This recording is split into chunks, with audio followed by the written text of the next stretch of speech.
inni Jeneraal Kamal Galchuu badii inni balleesse takkitti qofa ture yeroo san keessa. Wanti inni dubbate tokkollee dogongora hin qabu. Dhugaa isinitti maal? Takka dogongora hin qabu. Wanti inni balleesse maali yeroo sanatti miidiyaa OPDO fi yookiin ammoo miidiyaa biraa dhabu. Sana qofa. Sana qofa. Achi as yoo laalle garuu Maarroon illee miidiyaa Oromoo jibbaa Oromootiin guutame irra dhaqee dubbateera. Kana booda Oromoon miidiyaa tokko irra dhaqee miidiyaa Tigree irra dhaqee jettanii amma hayyoota Oromoodhaa kan miidiyaa Tigree irra fayyadamanii haasawaa jiru. Jarru miidiyaa Tigree irraa hin buune bara. Jeneraal Kamal Galchuu gaazexaatiya OBN irra dhufteedhaaf irra duulaa baadha. Hubadhaa. Jaalmarroon illee ani hin morme guyyaa Jaalmarroon miidiyaa reediyoo irratti dhufu ani hin mormee ture. Ta'uu hin qabu. Miidiyaan Oromoo jira. Miidiyaa Oromoo irra dhufee rakkoo Oromoo osoo hime bareedaadha kan jedhu ture.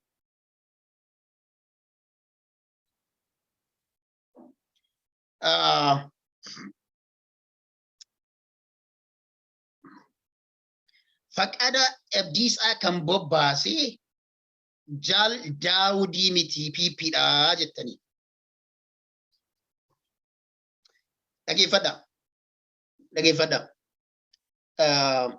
Dubbiin jirtu maal isee Daawud Ibsaa takkaahuu ABO'n gadi bahee probably Daawud Ibsaa yeroo inni dubbatu haalli isaaf hin mijoofne ta'uu danda'a.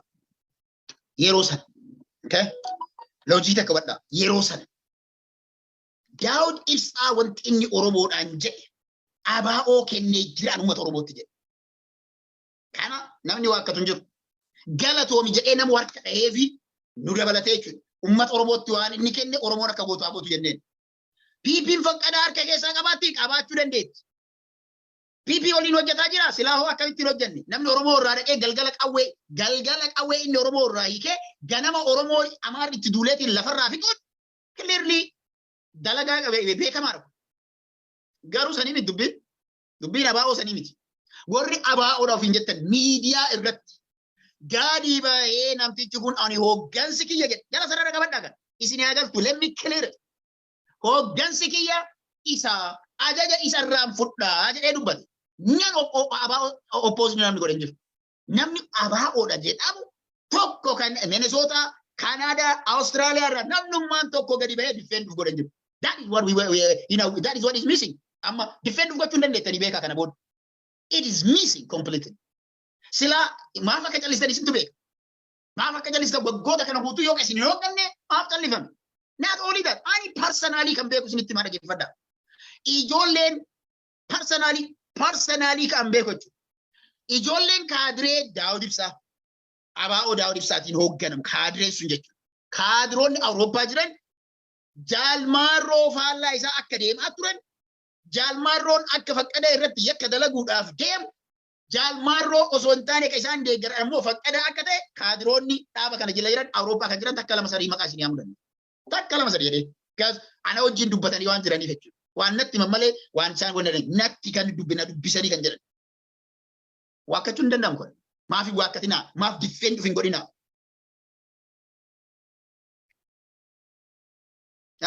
Maaf diffeen dhufin godhinaa yeroo sana. Kanaafi Oromoon laalaa hubadhaa. Oromoon jarrumaan kun mee maalaala. Kaadireemmaan kunniin yeroo darbe Jawaar Faatii biyya alaa dhufanii Jawaar Faatii karaa nagahaatiin waraana nu barbaachisu yeroo isaan jedhan waan woboo Jaalmarroon deeggaru Jaalmarroon hoogganu kana deeggaran fakkaatanii Jawaarii irratti warri duula banaa ba'e kaadiroota as jala turanii. Dhugaa isinitti maal? More of jechuudha. Ifin kun wanillee haa jiraatanii garuu kaadiree mana kana jala turtan wal beekna moo hin beeknu isaa? Wal beekna bar dhiiroo. Wal beekna. Kaadiroonni mana kana jala turtan Jawaar Muhammad irratti olola oofaa warri ture. Kafaa irratti olola warri oofaa ture. Ifin namoota quuqama dhugamatti woboo dhugaatiif qaban yookiin Jaalmarroo fa'aa hoogganan osoo hin taane warruma dhaaba kana jala jiran. Walga'iyyuu hin dhufne bar maal olakkaan keessa maa dhugaa jiru walitti jibbaa irraa kan ka'e. Walga'ii majaraatu dhuftanii gaafiyyuu gaafachuuf hin dhufne. Walakkaan isaanii koottaa waan kanaa yoo hin hojjannettaan ni harkifattanii ditten. Yeroo geessee dhugaa jirtu isinitti hima takka takka wal beekna waan ta'eef jechuudha. Kanaafi salphina kana jalaa dhaaba kana baastanii dhaabni kun atleast survive gochuu danda'a taanaani dhigaa isaaf tuweekaa. Otherwise dhaaba kana ajjeesaa jirtanii kaayyoo ganamaa osoo jettan shira ganamaa isin jedhuu deema Oromoon beeka. Shira ganamaa shira bare uf duuba yoo deebineet ilaalle jaarraa abbaa gadaa faati bar abaa'oo hundeessanii abaa'oo keessaa osoo dhiibaman IFLO ta'aniitiin hafan. Malee jaarraa abbaa gadaa IFLO ijaaruudhaaf miti qawwee qabatee kan manaa bahe. Jeneraal Waaqoo Guutuufaati warri jalqaba qawweedhaan Amaara isin jaraa isin Amaara isin qawwee Oromoo harkaa guurtan kana kan zamana san jechuun Amaarri hin du'u qawween Amaara ajjeestu Amaarri sibiilli hin dha'u zamana jedhamutti jechuudha. Qawweedhaan Amaara ajjeesuun xiyyaara buusu qawwee qoomoo xabbi keenya seedamuun kan warra barsiise santu abaa'ootti makamin. Silaa jaratu abaa'oo ta'a. Jarri kun abaa'oo maa wanti ta'uu isaan hafanii shirma dhaaba keessa gara kana keessa jiru. Kanaaf of qulqulleessaa, of miicaa, xurii of keessaa baasaa, of qoradhu hin beektan, ceepha'uu hin beektan. Laala hanqinni keessa maali? Yoo namni rakkoo tokko isinitti hime namicha san dhabamsiisuu hojjette. Nama sana dhabamsiisuu, nama sana maqaa isaa xureessuu, maqaa balleessuu kana wanti irratti dalagan. Gareen keessanii hedduun garee keessanii jalqaba kilabawusiin tokko eegalamee ture. Guyyaa kilabawusiin eegalamu kilabawusii fuutaniituma warri paaltookii godhee isin wabar. Olola bakka achi keessatti illee ololumaa namoonni gurguddaadhaan hawwaatu ture. Awwa namoonni kun waan homaatan waa'ee nama tokkoo namoota dhuunfaati achi keessa kaasaa ture. Amma kiliirli ummatuma keessaa dhalattanii baatan. Keessatti salphinni keessan ummata keessan ficcisiistanii ummanni keessan ofirraa dubbata haramu. Kana booda it's a dead indeed oftanii jirtan. Dead end. Kanaafi survival wanti isin gochuu dandeettani osoo ummanni Oromoo diyaaspooraan dhaabni nuti qabnu lama. Abaa'oodhaa fi kafaa'oodha. Even woboo iyyuu hin jenne bara. Woboo abaa'oo horii jedhamu kana woboo jennee ilaalaa jirra. Beekaa. Abaa'oo woboo jaalmaarroo jedhu kun dhaaballee beekaa kan jala sarara beekaa. Abaa'oo woboon dhaaballee waraanallee. Lakkii isin maal jedhanii ture gadi qabuuf jara kana dhugaa isinitti himaa jalba kana jala qabnee Oromoon tokko taati jechuudhaaf. Hayyoon Oromoo kun gadi qabaat ture. Woboon maal jedhamaa ture? Damee dippiloomaasii damee siyaasaa hin qabu. Maal gochuudhaaf? Ofii damee siyaasaatti ta'uudhaaf. Ofii damee siyaasaatti ta'uudhaaf bara ala ta'anii. Garuu namoonni sunni maal shira xaxanii booda siyaasaa irratti shira xaxanii dippiloomaasii Oromoo ni ajjeesanii Oromoon gargar fagaataa eenyumee Oromoon dhugumatti ani hooggantoota kana wajjin kana booda hojjechuudhaaf deemu. Eenyu dhugumatti namni Oromoo irraa qawwee hiikee Oromoo ajjeesise wajjin namni dalaguudhaaf deemu maraataadha. Yaa jara keenya mee waan akka isinitti himu. Bari Shimallis Abdiisaa bara baadiyyaatti deeman maal jedhe qawwee kee wala walii jedheen. Meeshaa kee wala walii qe'ee kan keetti dhufee jedhe malee Shimallis Abdiisaatu amma meeshaa kana nu barbaachisaa meeshaa kana guyyaa bilisoomne isin deebisnaa jedhee qonnaan bulaa Oromoo fi uummata Oromoo irraa hin guurre bara. Sanuu qe'ee waraabessi ciisutti jechuudha. Qe'ee waraabessaatti ulee Oromoo harkaa hin fuune Shimallis Abdiisaa maal dhugaa jirtu dubbanne. Intal'isne miidiyaa kanarraa wanti fagaannee fi dhugaa yoo dubbanne Oromoon dhugaa tana dhugatti hin fudhatu osoo dhugatti hin liqimsine osoo namni yoo tokko waa dubbatu lakkii gandummaadhaa fi sadii sanarra dura osoo jedhu namnuma har'a garuu wanti dubbannuu fi iddoon galteen hamtuun itti galte tun osoo arsii keessa taate laalaa baddaa galteen tun osoo arsii keessa taate gandummaadhaaf akka saasofti ijoolleen tun jette osoo harargee taate gandummaadha jette har'a garuu wallagga keessatti abaa'oo Minisootaa jirtu kan hooggantu ammoo dhalataa naannoo kanaati jaalatanii bitanillee you are the one itti gaafatamtu seenaan guyyaa gootota Oromoo kabajan fakkeenyaaf akkam gootanii kana boota isin Oromoo irraa namni maqaa keessan dhaatee isintu na hooggana jedhee kiliirli maa riikardi jira yookaan akka tunnel iwwa akka tinaa gana dhaqaa gaafadha gurbaa maraataa keessan san gurbaa maraataa san dhaqaa gaafadha isa intarvii godhee baasaa dhageeffadha bajatallee kan nuu kennu hoogganallee ajajallee kan fudhannu hoogganni keenya Finfinnee irra jira jedhee isinitti himeen amma mo'achi garagaltanii OPDO no. Abaa'oon look nuti namoonni walaba ta'a. Probably maarroon faati waan fedha jiru. Maarroon nuyi akkas jedhaan jiru. Maarroon faati nu kan jedhaa jiru. Warri bosona jiru kan jedhaa jiru. Namicha faqqadaa jedhamu kan ijaare mootummaa fi isinii jedhee isinitti maara warra diyaaspooraa ala jirtan kana. Of qulqulleessaa gaa. Ajaaksii barbaadame. Ajaaksii barbaadaa of miica. Saba kanaaf onnee mee of kennaa. Tooyibadhaa irraa garagalaa. A'uuzu billaahi jedhaa. Jedhame dhugaa isinitti hima. Jedha garagalaa gara uummata keessanitti. Uummanni koo maaliif kana naan jedha of laala. Hadhaa miti borullee itti gaafatamu. Borullee asitti miti beeka. Dachii gadi buutanillee shirri kun hanga asirratti sabni kun dhiifama isiniif hin godhinitti. Sabni kun bilaashaan akkana dhumata taanaaniin itti gaafatamtu borullee fuula rabbitittis. itti gaafatamu. Maaf sirreeffanne kan of sirreessaa isiniin jedhamaa jira gorsi isinii kennamu hin dhageettanii beekaan isin malee hin jiru because PhD 10 qabdani. PhD rakkoo hiikuu hin dandeenye. Namicha amma deengadda mucatti fiige humnaan fiige suni PhD political science doctor a doctor of PhD darga nama tokko gaafii gaafatu humnaan itti fiige nonsense. Barumsa kanaa kun maqalee seenuu qaba.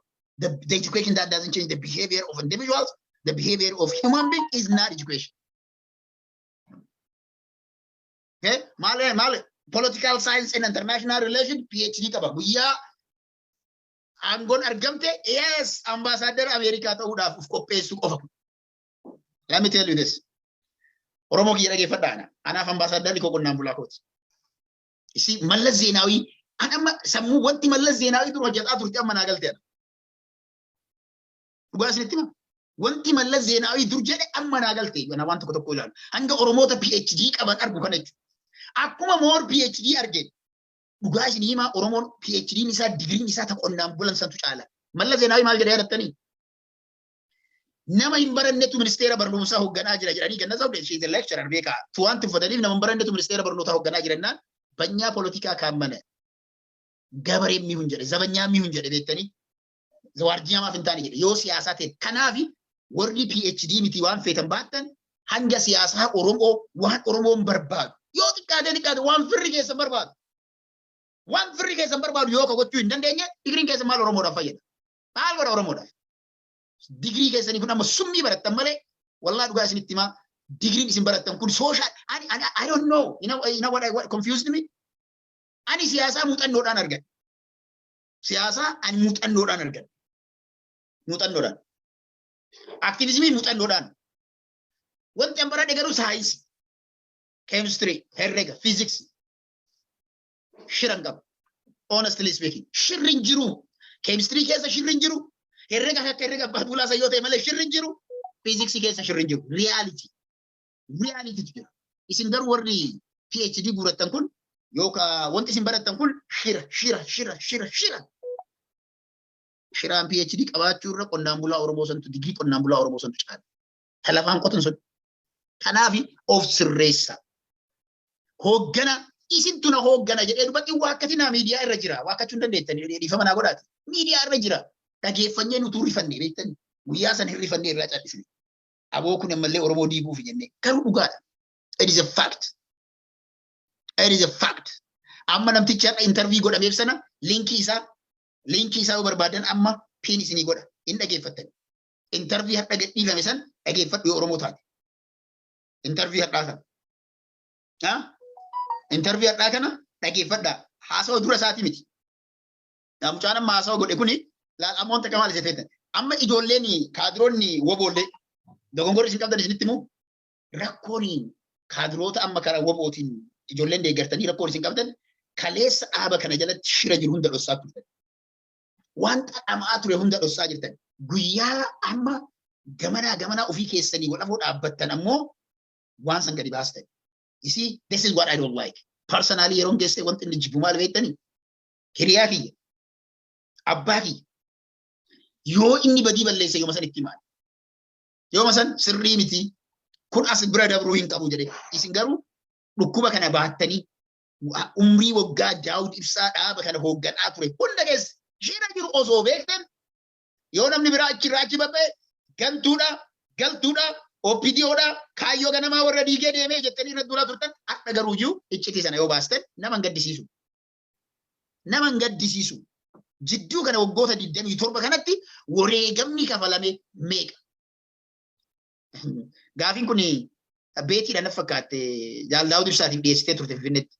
Namoonni himannaan akkanaa Eertira jiru nama akkanatti kana ta'e jedhamu jiru maal jettan jennaan Yusuuta of dura baasnaa haalli yeroo mijaa'ee jedhe. Haalli yoo mijaa'ee beektanii guyyaa inni 4 kiiloo seenu.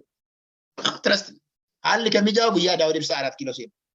Guyyaa Daawud Ibsaa 4 kiiloo seene namni isa gaafatu waan hin jirre guyyaa sana namni hanganaa qabsoo wareegaman jedhee maqaa isaanii listi godhe afaan qabattee jiraatti. Nobody have a right to ask.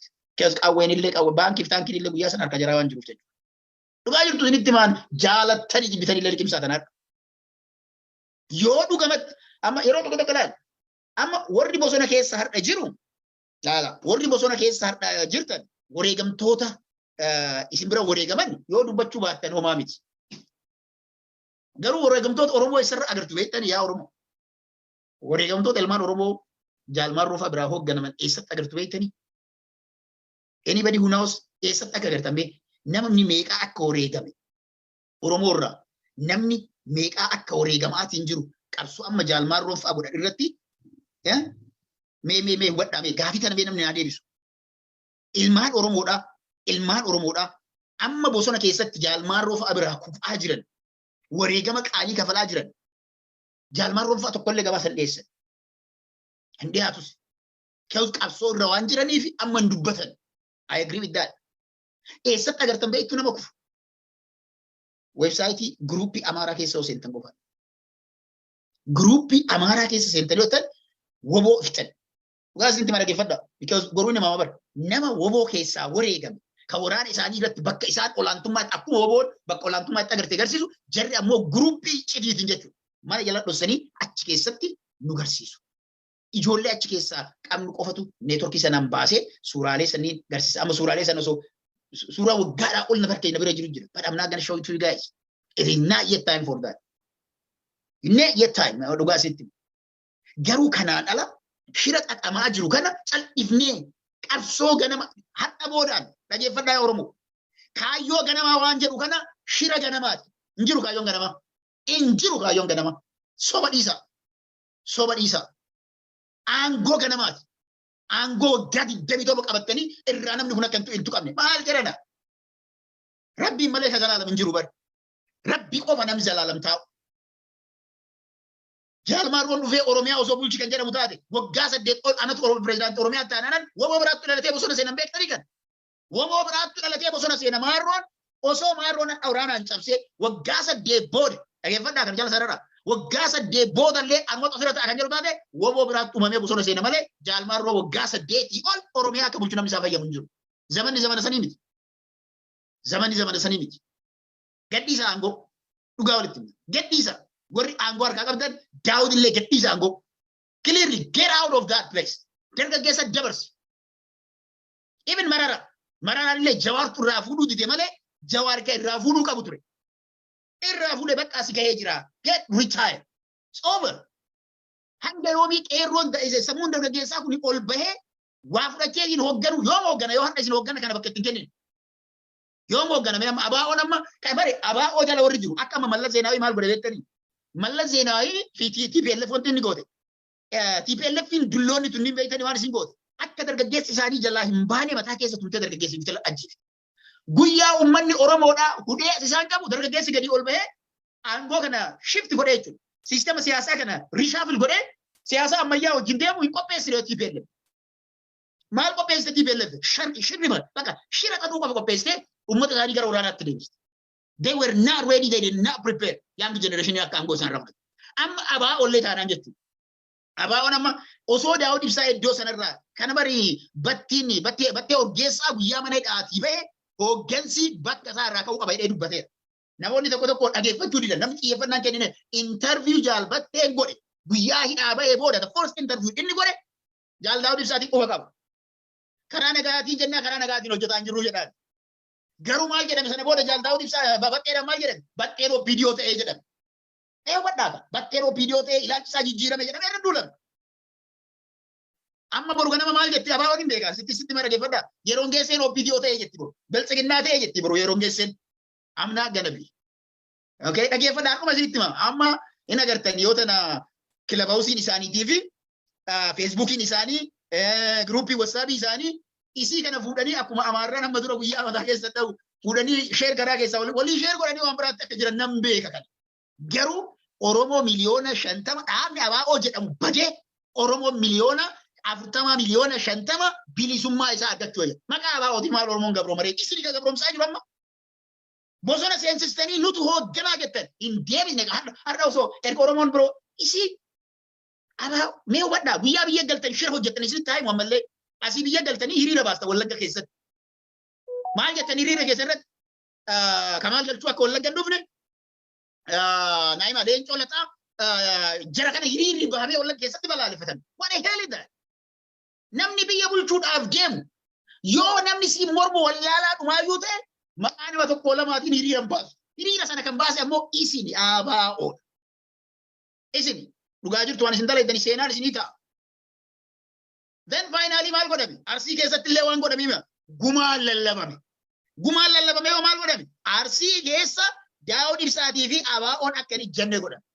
Cinqii meeqaan erga Daawudii fi laala wadda erga Daawudii fi Kamaal galchuun sababa garee walii galna jedhanii uuman sanaan erga sana booda Arsii keessa socho'ame. Sodaa tokkoon maletti jechuudha. Achitti uf deebistan ammallee isin kun kana hundaafuu waan yeroo sana ta'eefillee waan boru ta'uufillee amma barbooda bare dhugaa isinitti himna. Guyyaa qabeenya haadha Jaal Daawud Ibsaa lafarraa dugugan awwaala jigan qabeenya mana gubanii awwaal hin mormine. Waay Daawud Ibsaa ta'eefi miti abbaa fedheenyu taanaaniin namni awwaalli haadha isaa kabajamuu qaba haadha keenya waan ta'eef haadha Oromooti. Qabeenyi maatii Jaal Daawud Ibsaa qabeenya Oromooti. Wanti Jaal Daawud Ibsaa irra ga'u boru Mararaa irra gaha. Boru Jawaariin irra gaha deebi'ee gahee jira. Haacaaluu dhabnee jira. Abdul Jabbaariin dhabdee jira. Kun akka hin taane mootu dhaabni kun of sirreessuu qaba. Dhaabichi kun carraan isin qabdan you guys are on the last minute. Carraa dhumaa qabdan sararatti 11th hour irra jira dhaabni kun. Yeroon geessee booda maal jedhaa kana. 11th hour irra jirtan dhaabni kun. The 11th hour sa'aatii 11ffaa jedhamsan maaliif kana isiniin jedha ho'ettan hubadhaa. Isin akka amma argaa jirrutti Jaalmaan Ronfaat osoo qawweedhaan moo dhiifama. Osoo qawweedhaan moo'attee mootummaa kana cabsitee isin namni adda durummaadhaan afoo dhaabbachuuf deemu. Jaalmaan afoo dhaabbachuudhaaf deemu isin. Isin woboo afoo dhaabbachuudhaaf kan deemu. Naat OPDO dhugaa isinitti maal? Kana dhageeffadhaa. OPDO miti isin. Maal waa jirtu kun maxxansaa fudhadha liqimsaa osoo isinitti dhooftuu dhugaanti jedhan dhoofti duraanuu beekamaadha. Sodaa irraan qaban. Liqimsaa. Afoo Jaalmaan namni dhaabbachuuf deemu isinii. Abbaa biraatii miti. Abbaa biraatii miti. OPDO iyyuu miti. Ni agartan. Ni agartan maal jedha yeroon geesseen jedha. OPDO daran isintu afoo dhaabbata. Isintu afoo dhaabbata. Abbaa biraatii miti. Even Amaarri nuun agartan. Jaalmaan Ronfaat guyyaa mo'ate Amaarri maal jedhu beekte? Gaashiyyee jedhu beekan. Gaashiyyee gaashmaarroo jedhaa. Gaash Jaalmaarroo jedhaa. Gaarii jimbiilfatanii ol ka'u. Isin garuu Oromoodha jedhanii wal dhiyaatan isin namni wal galaafatu. Isin namni Oromoo irratti summiidhaan wal fixu Oromoo fixa. Oromoon kan gabroomaa jiru Amaarri nurra caaleeti miti. Tigreen nu caalteeti miti. Oromoon ta'ee kan gabroomaa jiru sababa aangawoonni siyaasaa hooggantoonni siyaasaa dantaa aangoo keessaniitiif jecha wal dhaga'uu dadhabdan. Mee waan akka isin haa gaafadhu.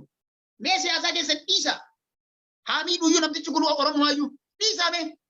Iyoon hinnaaf beektan hinnaaftan warri karaa nagaatiin jirtan kun bakka dhiisaa mee siyaasama keessan hundi. Mee dhiisaa iyyuu takka mee laala.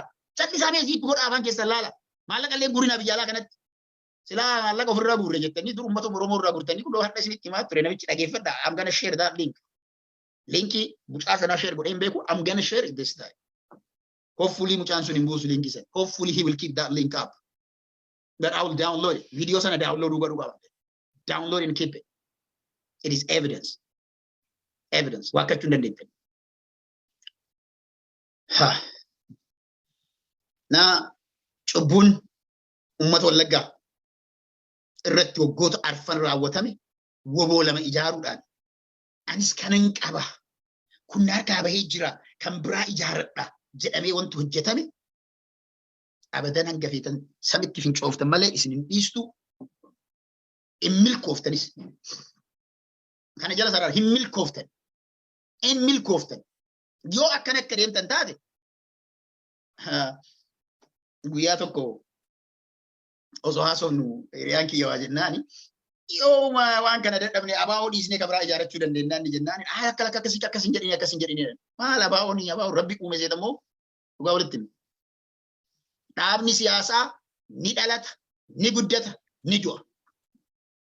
Ni dhalata. Rakkoo uummataa giddu galeessa godhate ni guddata. Fedhii uummata sanaa hanga eegetti ni du'a. Guyyaa fedhii uummataa sanii alabe. Ni du'a. Jala sararaa beeka. Dhaabbilee siyaasaa hedduu dhalate hedduutu du'e. Dheengadda guyyaa mootummatti galtan. Guyyaa gara biyyaa galtan.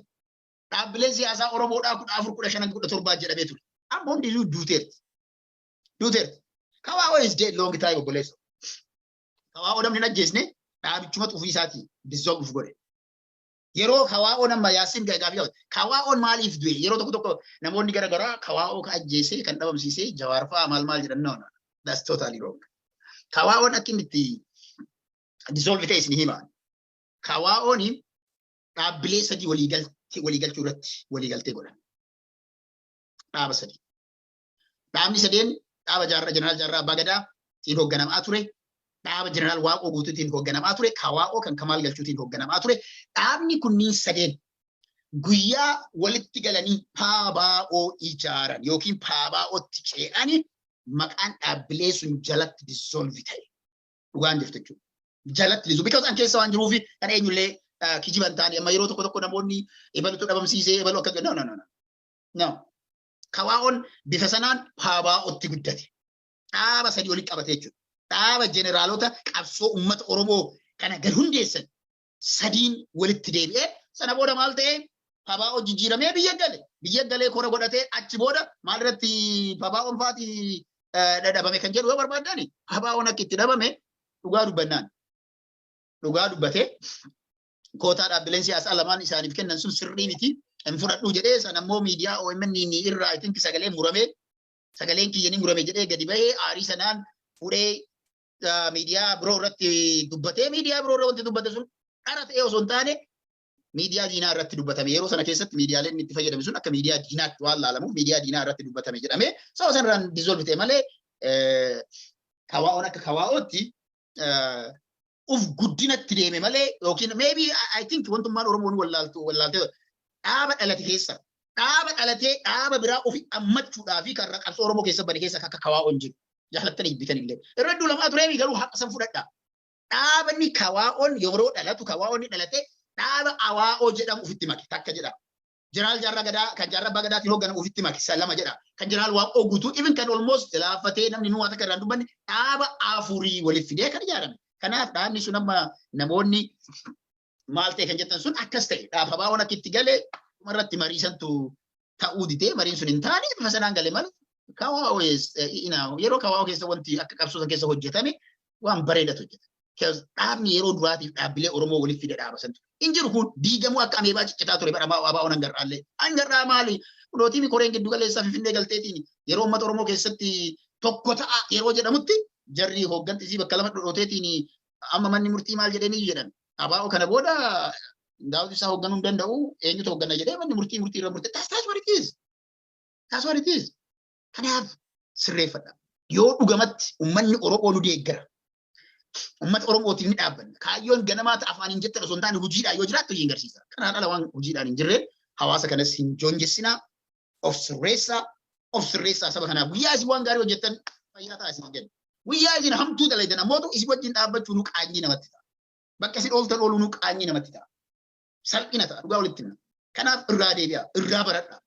Salphina kana keessa ammoo kan of galchaa jiru aktivistoota Oromootii miti kan kana keessa isin cuuphaa jiru. Ofii keessanii salphina kana keessa of cuuphaa jirtan. Of cuuphaa jirtan ni tuffattan tuffii qabdan saba. Mootummaa ce'umsaa biyya alaa kana ijaartan garee keessanii qofa. Mootummaa ce'umsaa galaanaa ijaartanii dhaaba tokkocha ka Oromoo fakkaatu jedhamee ijaarame. Oromoo waan fakkaatu jedhamee ka ijaarame World Oromoo Congress. Akkamitti Oromoon hundi keessa mul'ataaf tutatu waan shira xaxxanii hadha isaa yuulaaf keessaniitiin World Oromoo Congress inuu akkan hojjenne kan waan shira keessan. I'll tell you that.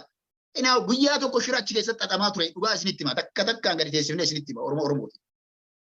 Gamaalummaa keessa nama hayyoota waan jedhan kana yeroo an dubbadhu namni yeroo geesseen hayyummaa PhD waan hin qabne akkasii no PhD akkasii hin barbaadu.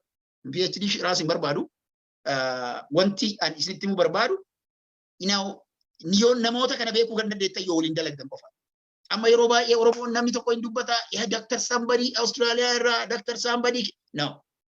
Yoo waliin hojjettan malee namoota kana hin beektanii namoota kan akkuma waliin hojjettanii maalummaa isaanii agartan. They are so selfish most of them. Most of them are selfish. Selfish. Akkuma godhanii ilaal garanaan dhaanii gamasiin dhaanii gamanaan dhaanii ofuma isaaniitii gubbaa ol mul'achuu malee sabni kun olaa mul'atu waan jedhu isaan keessa jira hojjettan in agarti. bakka dantaan isaa kee nama tokkoo keessatti eegameef keessatti dhageeffadha. Bakka dantaan nama tokkoo keessa eegameef dantaan nama biraa yoo dhiibamu callisaniitu mala. Fakkeenyaaf oosaa keessa doktoroonni gurguddoon turaniiru. Gurguddoon. Doktoroonni gurguddoon oosaa keessa turan yeroo oosaan shiratan achuma callisanii ilaalanii because hiriyoota jaalallee waggaa 36 eessaa walitti haa dubbatan. Namoonni nuti kabajaa qabnu hedduun isaanii garuu guyyaa kophaatti arganne ni gaafatan. Miidiyaa irratti dubbachuudhaaf ammoo namoota kabajaa saba keessa qaban tuquu waan hin barbaanne. Garuu guyyaa kophaatti arganne guyyaa sana achi keessa turtee maaf kana godhini daaktar Ikalee, Piroofeesar Ikalee jechuun kenna inuma nafe. Inuma nafe. Kanaafi siyaasaan shiraa eessumaayuun geettu shira keessaa baha du'a Oromoo irratti yoo Oromoo bilisoomsuu dadhabdan Oromoon akka du'u karaan banina. Yoo bilisoomsuu dadhabdan Oromoon akka du'u karaan banina. Kanuma isin jechuu barbaada. Gareen seesee marii keessan jabaadha. Borganama yeroo geesse irratti duula eegala. At least waan Oromoo kanarraa laaffisa. Nurra duula Oromoo irratti hin duulina. Oromoo irratti hin duulina. Gara kenna as deebi'a Oromoo dhiiga dhiisa. Waraana achi keessa galchitan san ammootu Wallaggaa Bahaa keessa galchitan baasa. Yookaan ammoo keenyaa miti dhaaba deeggarsa maallaqa walitti qabdanii guurtanii ergitanis dhaaba. Dhaaba deeggarsa Daawud Ibsaa barbaadan taanaan anis ni kenna. Daawud Ibsaa rakkatee jira taanaan koreen abaa'oo akka dhaaba karaa nagahaatiin qabsaa'utti kan Finfinnee jiran yoo rakkatan isin gargaara. Nu gaafadhaa kiliirli. Garuu maqaa bobootiin maallaqa guurtanii Finfinnee ergitanii illee dhaaba. Isinitti himne isinii galaa hin jiru. Guyyaa Oromoo koominitii keessatti dhaabni kun tokkoon keessan hegeree fi taaskifoorti tokkoon keessan duu qabdanii jedhee guyyaa Oromoo koominitii keessatti isinitti hime isiniif hin gala. Silaa guyyaa sana isinii galti.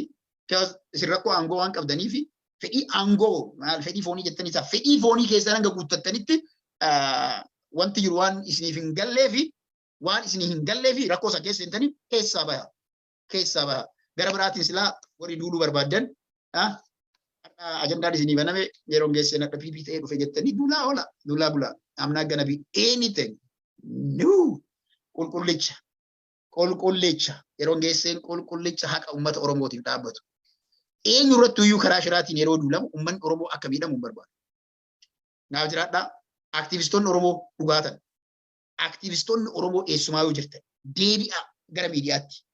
Miidiyaa irraa akkuma aktiivistoonni Oromoo bahaniin seeseen lafa guuttee shirrii uummata Oromoo irratti xaxamaa jira.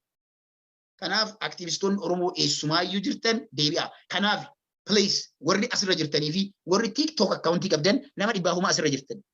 Hangammaa fooloo yoo kanan godhini fooloo na godha. Fireendummaan yooma san isinii deebisa.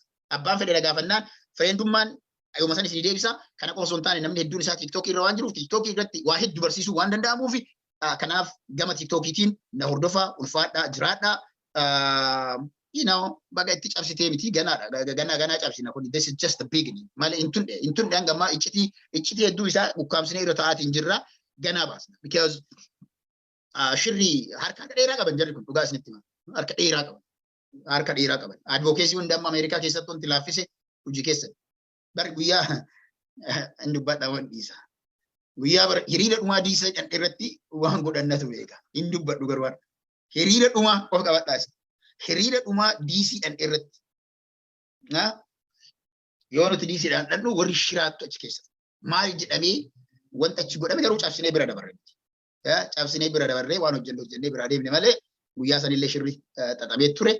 Wallaallee hin beeknaa waan xixiqqoo ammootu akka daaraa kana ofirraa dhadhaa achi darbaa bira deemna malee wallaallee ammoo aadabadha. Yoo dantaa dhuunfaatiif kan deemtan taate Daawud Ibsaa qofa 4 kiiloo galchuudhaaf karaa kamiin yookiin aangoo irra tursiisuudhaaf deemtan taanaan please Abiy Ahmeditti appilikeeshinii isinii galchina. 7 takkaaf aangoo gadhiisii inni kun aangoo 4 kiiloo 7 takkaaf haa ta'u jennee aangoo fichi galee sana booda 7 takka booda akka gadhiisu gochuu dandeenya. TikTokiin kiyya asirratti poosti gochuu danda'a. Okay, naa obsa warri TikTokii kiyya na gaafattanii yeroon geessee kan jedhuun jira. Asuma gubbatti kaaheen jira by the way. I will pin it. Jalatti pin godha. TikTokii kana akkuma tokko geessuu danda'uu qabna right away. Here you go. No. Give me a second. TikTok. Yes, ila kunooti. amma posti godhe kana jalatti pin godhee jira. Bakka pin godhe kana dhaqaatii TikTokii amma isii jala dhuma pin godhe tana isii sanatti please follow me. Namni hedduun akka nama kumaa barbaada. Sanaa oliin barbaadu. Namni kumaa yoo follow godhe sana booda hojii eegallaa hojii mi'ooftu dantaa isaatiifuu namni ni dhufa. Hangasiif garuu hanga nama 1,000 geennuu fi isii tana isin kadhadha jechuudha. Isin gaafadha.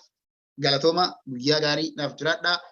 Qabsoon Oromoodhaa. Aktivistoonni Oromoo deebi'aa. Aktivistoonni Oromoo deebi'aa. Gaafii kooti kun. Kuni kana yoo gochuu hin dandeenye taane nullee teenyee isaa wajjin waan shira xaxamaa jiru kana yoo mormuu dadhabnes deeggaraa jirra jechuudha. But we need to stand afoo dhaabbachuun dirqama kennu ta'a. Naaf jiraadhaa. Guyyaa gaarii, halkan gaarii. Assalaamu alaikum warahmatullahi wabarakatuh.